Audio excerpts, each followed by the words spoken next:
నేను బయటికి వెళ్తే మామూలుగా ఉండదన్న కేసీఆర్ ఇదేనా? హత్యా రాజకీయాల్ని ప్రేరేపించడమే నీ లక్ష్యమా?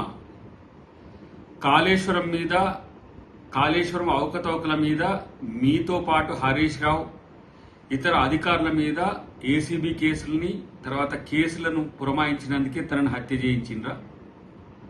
ఉద్యమ కాలంలోనేమో ఆత్మహత్యలను ప్రేరేపించి లబ్ధి పొందిండ్రు. ఇప్పుడు మళ్ళీ రాజకీయాల కోసం రాజలింగమూర్తి హత్య దేనికి జరిగింది అని అంటే కేవలం మీ రాజకీయ ప్రయోజనాల కోసమే. మాకెవరైనా ఎదురొస్తే ఇట్లా ఉంటదని చెప్పడానికే ఈ హత్య జరిగింది. కేసీఆర్ని, హరీష్ రావుని, ఇతర అవినీతి అధికారులను ఈరోజు తను ఎదిరించినందుకే ఆ మాజీ కౌన్సిలర్ సరళ భర్త ఈరోజు హత్యకు గురైంది.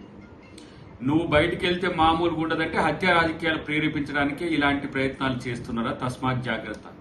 ఇది మంచి రాజకీయ సంస్కృతి కానే కాదని చెప్పి బీఆర్ఎస్ పార్టీకి ఈరోజు హెచ్చరిస్తున్నాం.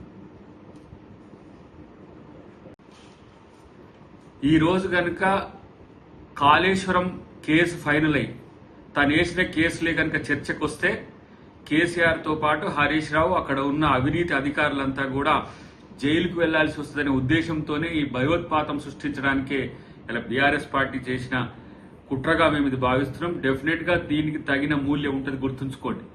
ఇలాంటి హత్యా రాజకీయాలతో రాజకీయాలు చేస్తా అనంటే ఎవరు కూడా సహించరు. ఇలా మీరు బయటకు వస్తే ప్రజాస్వామ్యయుతంగా పోరాడతామేమనుకుంటే హత్యలు చేయించడానికి కేసీఆర్ బయటకు వచ్చిందా?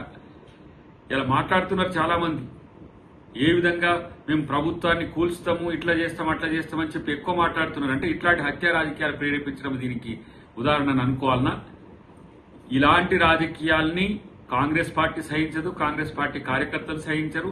అన్నిటికంటే ఎక్కువ ఇలాంటి హత్యా రాజకీయాలను ప్రేరేపించడం అనేది కేసీఆర్ లాంటి వ్యక్తికి తగదు. దీన్ని తీవ్రంగా కాంగ్రెస్ పార్టీ పరిగణిస్తుందనే విషయాన్ని గమనిస్తే మంచిది.